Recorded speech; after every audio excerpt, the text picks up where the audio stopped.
What is to be given to Chittaprosad's old Cold War satire, or A Little History of Empathy, 1950-53.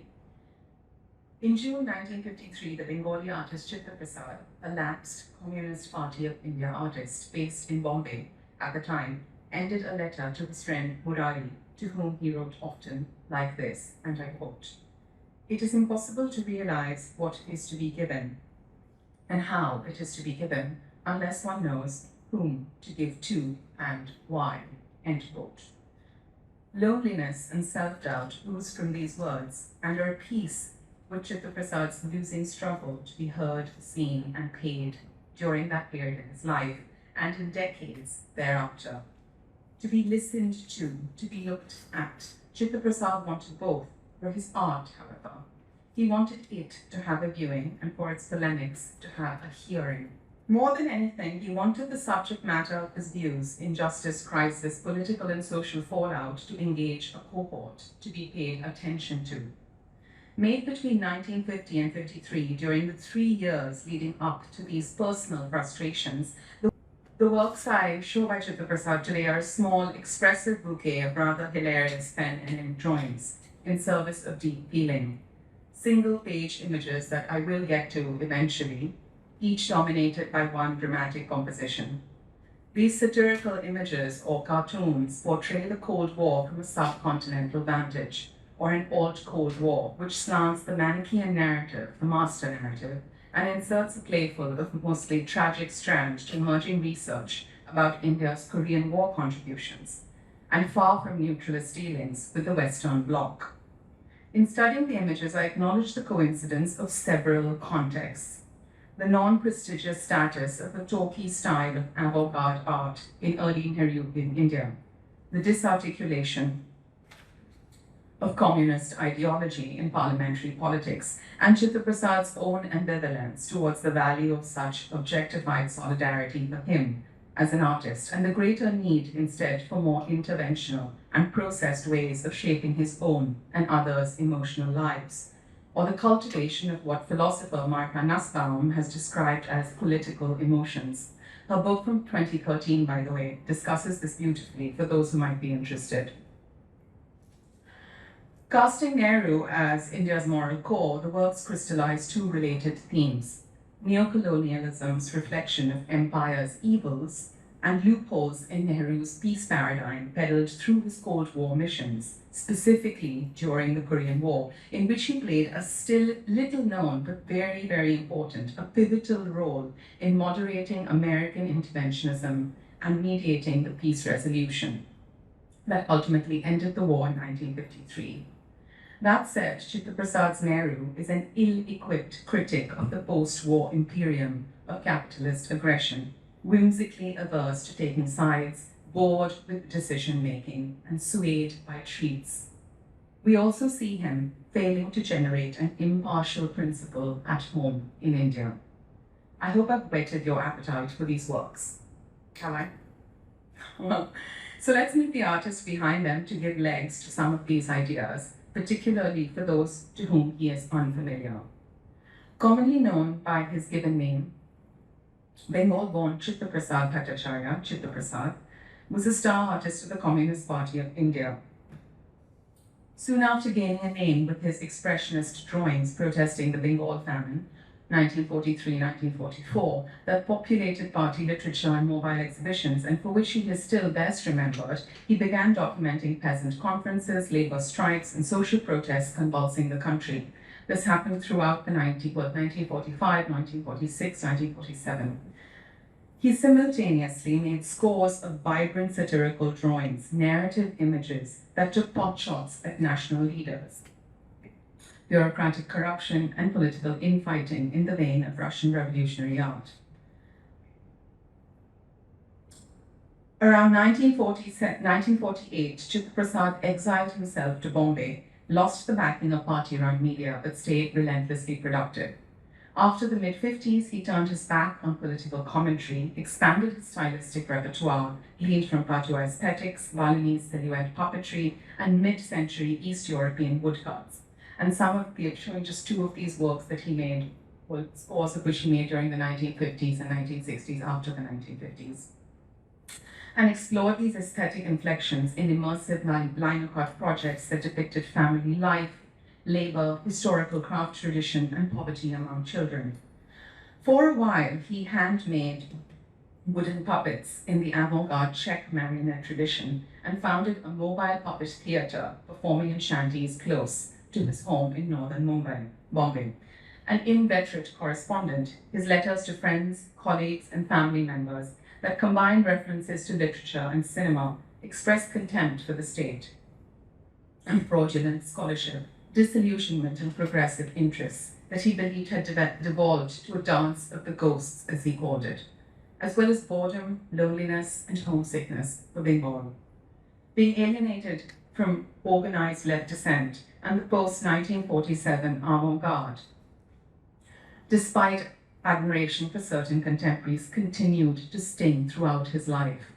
He read widely and voraciously and cultivated an important collaborative friendship with Danish essayist and translator Erik Steenes, and I'm currently working on a project about that collaboration.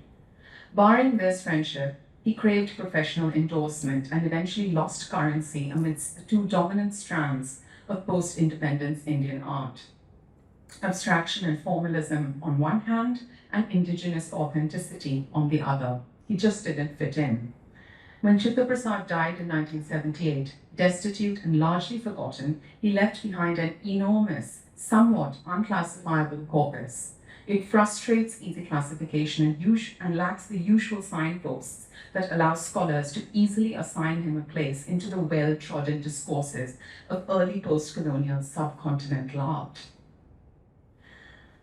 But what I refer to as works made under the shadow of the Korean War that have never been studied, let alone in light of the Cold War, mark a watershed in his artistic practice. And my interest begins here. They signal a rupture between the hyper-political Chittaprosad and the cogitating, reflective artist he became in his last 3 decades. They are representations of the artist listening, of the now rare art of paying attention as a navigational model of how to be in the world. This listening is active. It is a participatory response, one that emphasizes the aesthetic value of visibly registering empathy and the establishing of association, which in Chittaprosad's case, in these years, took the form of satire. Chittaprosad was listening to Krea and to places he thought India had failed in the world. Even as he appraised India in the New World Order, he was listening to the death throes of Indian communism under Nehru's determination to instill syncretic nationalism within constitutional Pandect.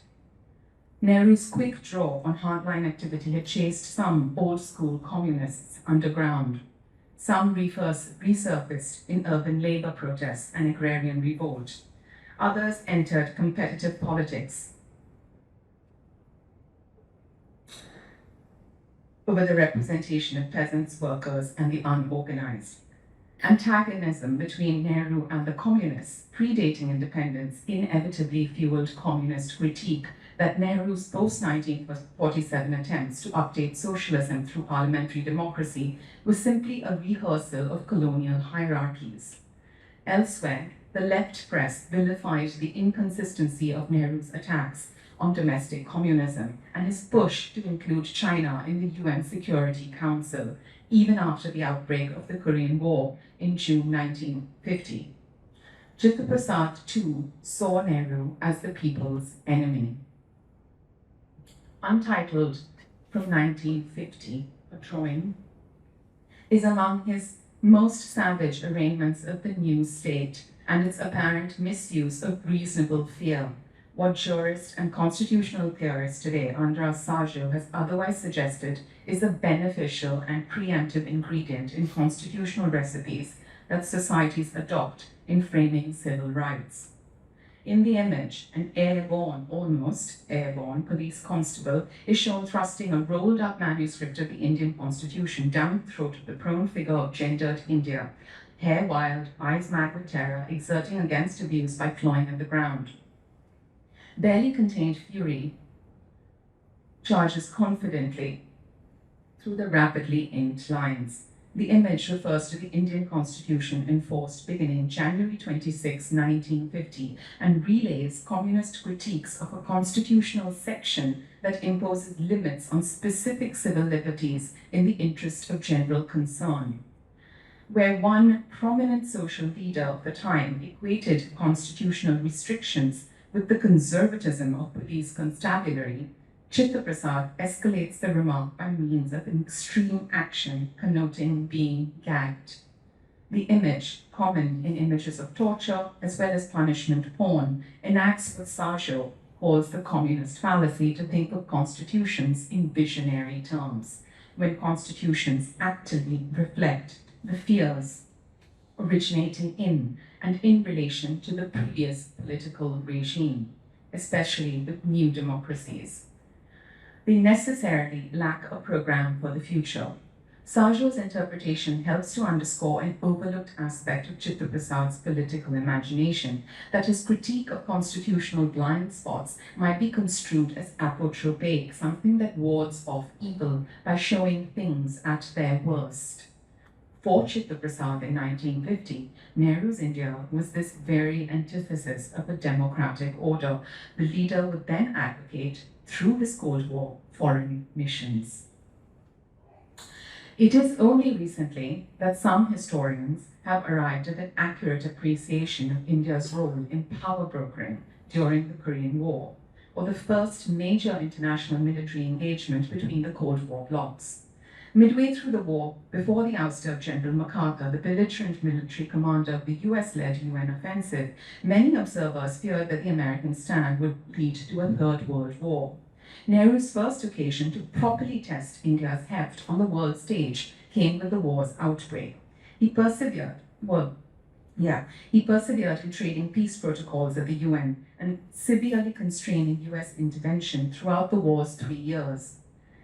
From eruption until armistice to the settlement of Chinese and Korean POWs, the declaratively neutralist Nehru leveraged India's clout as the unofficial spokesperson of the neutral Asian African bloc within the Commonwealth to use the UN as a global court, then capable of tempering the United States. Chittaprosad's response was instant. He made 2 print commissions in July 1950, teasing out India's qualms about the US proposal at the UN Security Council to gain consent for military engagement in North Korea. Both images are, however, loosely modeled on his own two previous pre-1947 Quit India and Quit Asia works. Both are oddly in accord with Nehru's contention that despite Asia's vastness and diversity, it was still true to say, as Nehru said, and I quote, "There is such a thing as Asian sentiment," end quote. Hands Off Asia, July 1950, casts nationalism in the axiomatic pose of armed revolutionary resistance. A lusty South Asian male figure rams the end of the titular flagpole into an Uncle Sam marauder, packing the A-bomb and the H-bomb in his pockets. That India sees America as the new imperialist shines through this image. Britain is a helper in this world, however. Second in command. The cigar-chewing tattiness of Winston Churchill grabbing at America's coattails, his signature Homburg struck off by impact, is an excoriation of empire, habitually hungry, no matter how close its end. The clash of culture fuses with the clash of metaphor in this image. Thought, or Asia, confronts reflex, or imperialism. The will to be free combats the obsession to oppress. Likewise, freedom, as warlike as war itself, is a salient takeaway in United People's Republic of Korea, as this drawing is called, also from July 1950. A communist sickle, a peace process dove, and a combat rifle converge at the hands of figures representing the 2 Koreas, united against American militancy. The chief antagonist, in aviator glasses on a fighter jet, is instantly recognizable as General Douglas MacArthur, that master of brinkmanship that Nehru thought unfit to lead military operations against North Korea. Floating free in the background, a banner with the words Sangyukta Janwadi Korea, United Peoples of Korea, and a flag declaring peace in English and Hindi, reiterate India's belief in Korea's right to be unshackled from Western intervention. After China's play in Korea became evident in October 1950, and before the Korean Armistice Agreement was signed in July 1953, Korea was the principal litmus test in Nehru's Pan-Asian Solidarity project. His language was describing the Asianness of Asia through Korea's example was existential and prophetic. At the 1950 Lucknow Conference of the Institute of Pacific Relations, the IPR, held 3 months after the war broke, only 3 days before the US-led UN offensive began, Nehru honored the Korean delegate by targeting American extraterritoriality and asserting the unique capacity of Asian nationalisms to delimit the remit of other forces. Nationalism in Asia was an epigram for life itself. Chittaprosad's Untitled snapped up the weakness of Nehru's claims for a centerpiece of the Indian leader contemplating 3 incompatibilities, emblazoning a banner. Chittaprosad's Nehru's conundrum is the balance between respectful relations with China and developing a moral standard to curtail the extension of Cold War hostilities into Asia. Should he settle the Korea problem in critique of China, or advocate a seat for China on the Security Council and reject US bait to anoint India at the UN high table, or better still, ignore the Cold War blocs and listen to the voice of the Korean people? Throughout the war, Nehru's selective alliances, compare this with Modi's policy of omni-aligned today, an equally convenient and self-serving position was fodder for this artist. Chittaprosad was a master of timing. The big break to come down on Nehru again came in 1952, after India's pioneering elections as a free nation. Nehru became the country's first democratically chosen prime minister in a victory affirming the necessity of what Ram Guha has described, radical novelty, of democracy's what he calls biggest gamble. In Images from 1952, which constitute Chittaprosad's strongest satire on internationalism and solidarity, he sobers the momentousness of the elections by combining India's selective flag-bearing of self-determination with Nehru's disregard of certain national struggles in Asia. A drawing dated May 1952 literalizes Nehru's supine relationship to imperialism as a posture of complacence.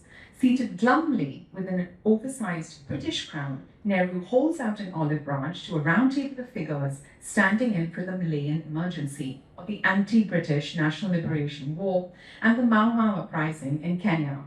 Both decolonization movements led to freedom from British rule. Neither inspired India to intervene at the United Nations, as it had done with Korea, as it was doing with Korea contemporaneously. Nehru's crown cage, a double citation of the 1952 election that he had just won, and the monarchic cord, sits on the twin heads of pistol-wielding Nazi Germany and Imperial Japan clutching the severed head of a Malayan, a reference to Japan's occupation of Peninsular Malaya. Nehru ends up lumped with recent history's worst offenders. Elsewhere, also an untitled drawing from 1952, renders Nehru's strategy of confronting imperialism in the contradictory image of the Prime Minister as trance yogi in both Vitarka Mudra and Vipassana. Where one is a gesture of discussion and debate, the Prime Minister's lips, sealed lips suggesting silence, are noticeably sealed by the shredded coattails of an aged Winston Churchill, himself expressive of the decrepitness of empire by this time. Chittaprosad's fat-bottomed Churchill, just returned to British premiership in 1952, straddles the shoulders of British colonies in Southeast Asia and Africa.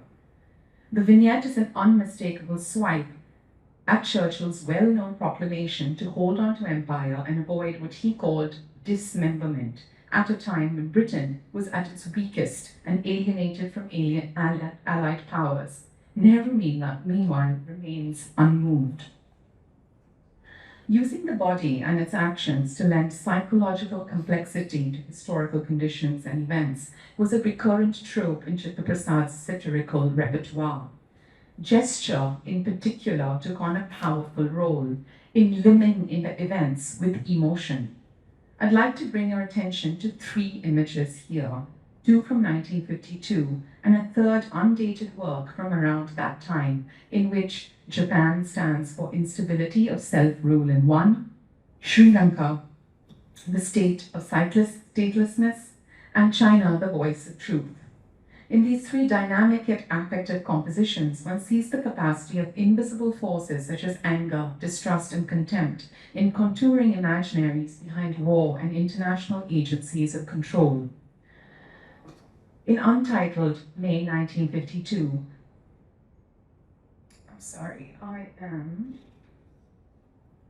yes.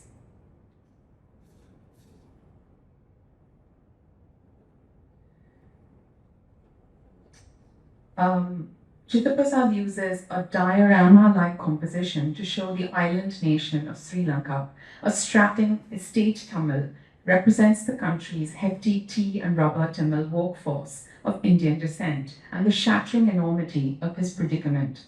He points an accusatory finger at Dudley Senanayake, Sri Lanka's freshly minted Prime Minister, their unequal scale reworking the irony of David and Goliath. Little Senanayake with his broom is a trope for his massive sweep of the general elections in 1952. The pointing finger digs into the unscrupulous conditions for his success, where estate Tamils, stripped of citizenship in 1948, lost the ability to vote. That electoral vacuum proved essential in Senanayake's victory. This timely uptake of the Tamil issue is no doubt too early to be a commentary on the 1954 Nehru-Kotelawala Pact, where estate Tamils who opted for voluntary Indian citizenship were permitted to move to India, but not those deemed ineligible for Sri Lankan citizenship. But its tensions are evocative of India's practice of strategic humanism on the international stage. India had been absorbing post-partition refugees from West and East Pakistan, later Bangladesh, since 1947, so why not Sri Lanka?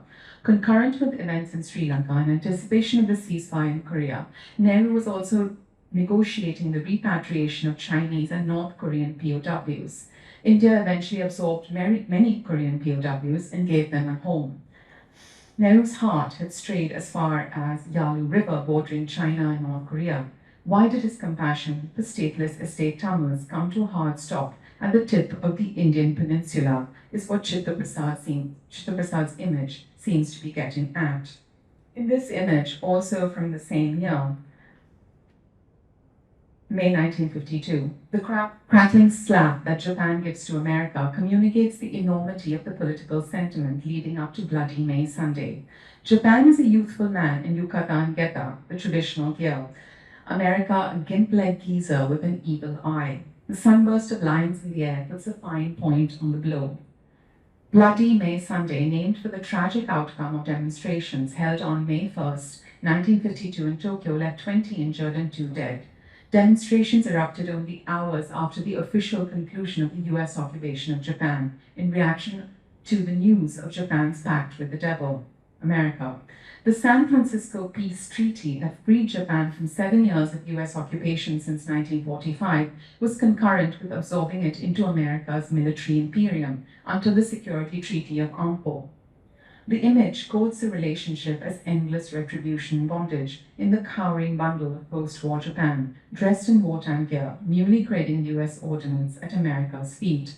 And one could compare this a little with Nehru's relationship with empire, this time that Chittaprosad is captured in previous images.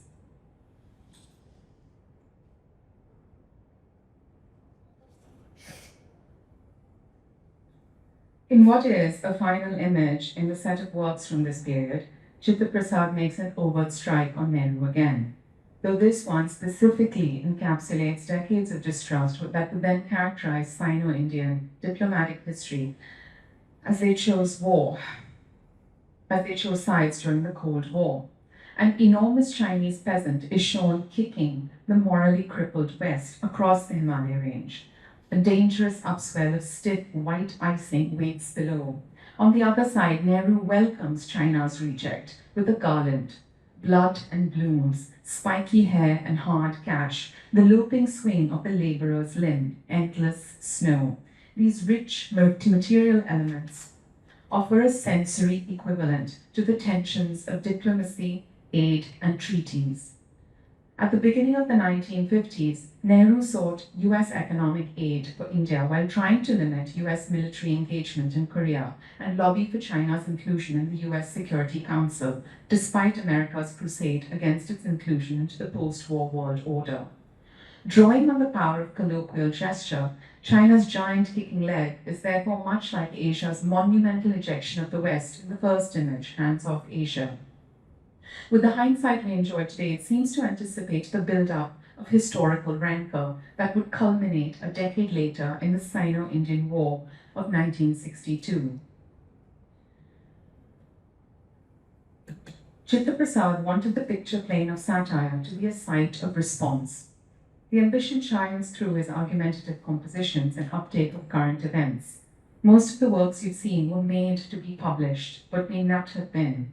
There is no record of their publication in any news outlet, despite the markings on the images showing deadlines, wanted by, etc. So who were these images for then, in the end? In his classic 1940s field work during the Bengal famine, his focus were the hungry and the dying. Thereafter, it was India's rural workforce encountered countrywide during peasant agitations. His work was part of the vast cultural machinery of the CPI, the Communist Party of India, the Indian Progressive Theatre Association, IPTA, the Anti-Fascist Writers and Artists Association. His audience, therefore, was among the grassroots. It was ready-made. They were looking at his images, they were absorbing them, they were reading essays written about those images or articles written about them. Even his satirical works from the late 1940s that attacked the Congress and Indian elites found traction among the viewers associated with progressive politics. Not so with the works you've just seen, and not so with so many of the works he left behind thereafter. These particular works are stripped of busy narrative, iconic, dominated by one or two key characters and a single dramatic scene, with protagonists featuring an array of international power brokers. It is as though the artist has opened the windows to the world and no one is looking, and he has looked and listened and understood.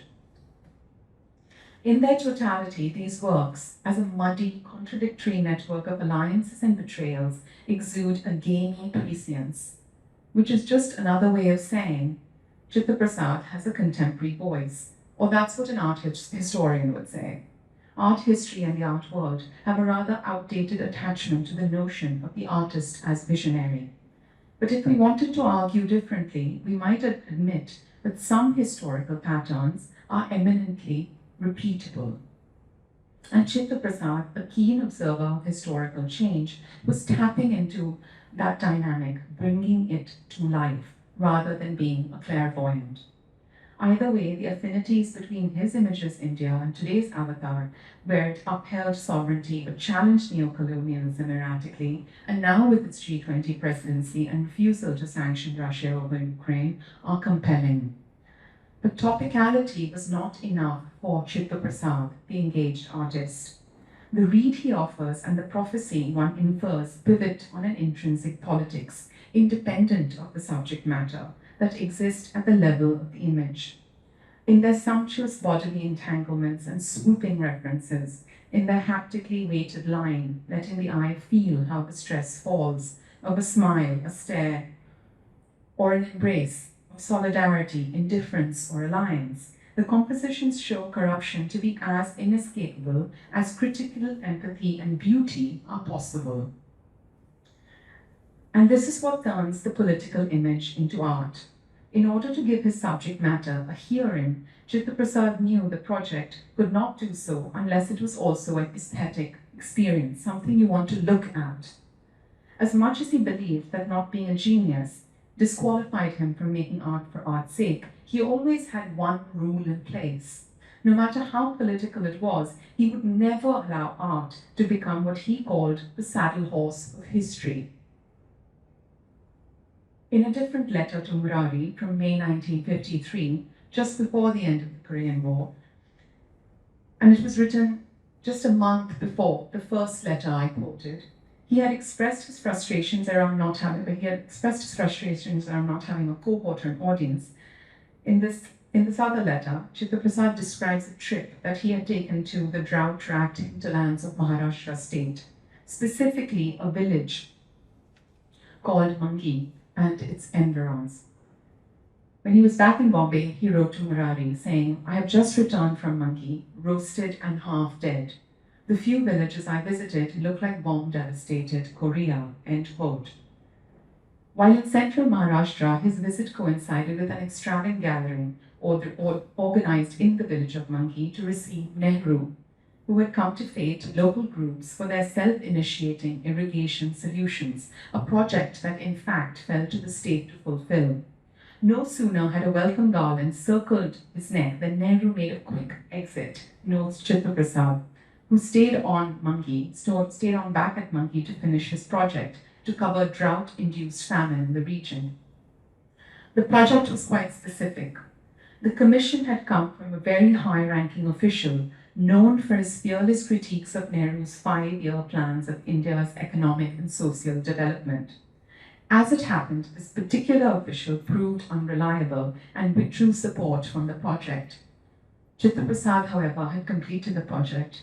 70 sketches, 650 photographs, and multiple drawings that would have been exhibited in a major display never became public. The artist joined the dots. An expose of famine in a major breadbasket region of central India would have questioned the efficacy of Nehru's rural development programs under Soviet-inspired 5-year plans. Such an attack by a proxy was one even his harshest detractors would prefer to avoid. It is impossible to assert whether Chittaprosad drought photographs and sketches fully expressed his resonance and his critique, for they are lost to history. And his resonance with Krea is what I mean, the bomb devastation analogy that he uses.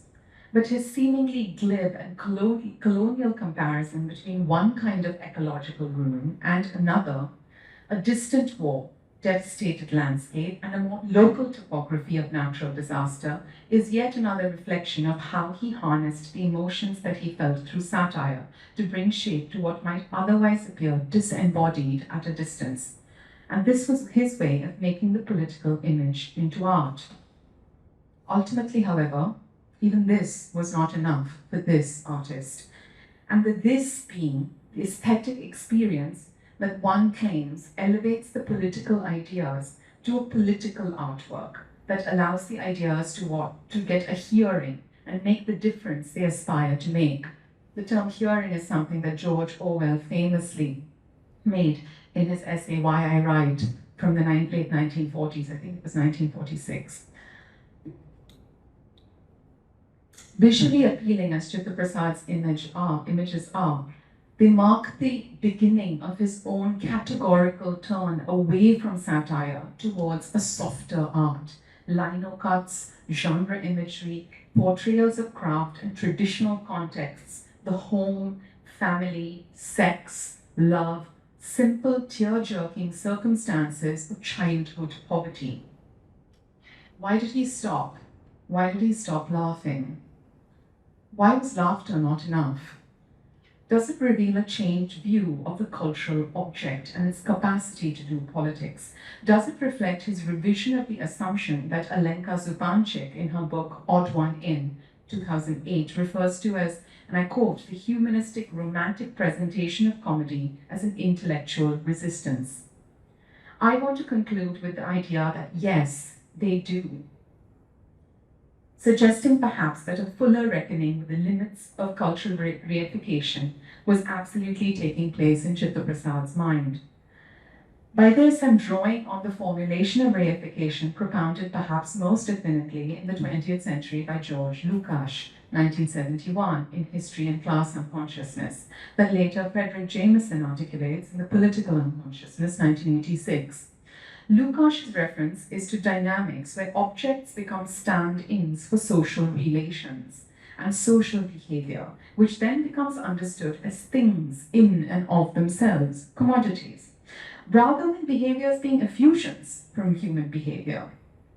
This elevates the art object, elevates reified culture, separates it from culture at large, or the commodity form above other forms of cultural behavior, including human subjectivity, the invisible and the felt. The image I'll leave you with today is not an answer, it's a probe. It's my probe into an argument that I think Chittaprosad made simply by moving away from satire. The idea being that a satire indeed represents cultural politics, then one must argue that it also categorically encapsulates the enormity of the social and human realm of cultural politics to a rehearsed scenography of practiced moves, that cultural politics is a stable realm rather than a fluid, shifting realm of human behavior and face-to-face encounters. What we are looking at is an undated, untitled lino-cut print that I've managed to date to about 1959. And if anyone wants to know how I've dated that, they can perhaps ask me later. Allow me a few concluding reflections on its portrayal of figures surrendering space and time to acts of reading and listening. In my mind, I call this image the poetry salon. An audience is gathered at a reading of works by poets at the time this work was made. These poets were in exile from their homelands for their alliances and aversions. The orator, the figure in the middle, who almost looks like Chittaprosad, holds forth from a book by Nazım Hikmet, Turkey's treasured versifier of experiment and political dissent, is identified by his press image on the book. A book by Pablo Neruda, Chile's poet laureate, is face down on the floor, suggesting it has either been read or is next in line. Another book showing the peace dove allied to the post-war peace process and the World Peace Council, WPC, is also part of this group of books. On the right wall, audience right, is a likeness reminiscent of Ilya Ehrenberg. On the left, a similarly distinguished portrait of Rabindranath Tagore. It's an odd pairing of heroes. Why? Ehrenberg was a wartime Soviet reporter who swung from pro-Stalin, vicious anti-Nazi propaganda, inciting Soviet soldiers to kill at least one German a day, to violent castigations of Soviet censorship in Stalin's post-war regime, best reflected in his novel The Thaw from 1954. Tagore, as we know it, was an international fated poet and artist who galvanized a cultural revolution of self-determination in British India, and particularly in Bengal. The pairing of these heroes drives home the dual valence of this gathering, that here are participants who live in paradox, in poetry, most of all in dialogue. They're readers and listeners. This image that I think of as an ode consisting of books, to the importance of developing a personal connection with processes of knowledge, is also a call to temper one's reservations in light of a common circle of concern. Other optics to note in this image include the proscenium of heads in the audience at a tilt, listening, versus one listener's ramrod profile reinforcing an internal guide. He's there on the right. There is also the rhapsodic male orator who wants everyone to listen to him, who might never end his song, versus the female listener, fingering the pages of a book, as if biding her time to intervene in the evening's repertoire. Shut up already.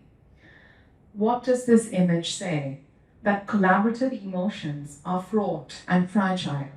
Perhaps they are like institutional infrastructures. Solidarity is necessary, but it too has its limits. Chittaprosad once belonged, and then for the rest of his life struggled with alienation, set into motion by leaving the party life of privately expressed dissent. In his desire to live free and single like a tree, but in brotherhood like a forest. And here I'm quoting Nazım Hikmet, the poet pictured in this image. Chittaprosad entered a grey zone of socialist practice, producing work that ultimately asks to be grasped and understood beyond the guardrails of art history, beyond the guardrails of museum culture, within the broader embrace of everyday civil systems of critique, sometimes invisible, sometimes personal, sometimes lonely. Thank you.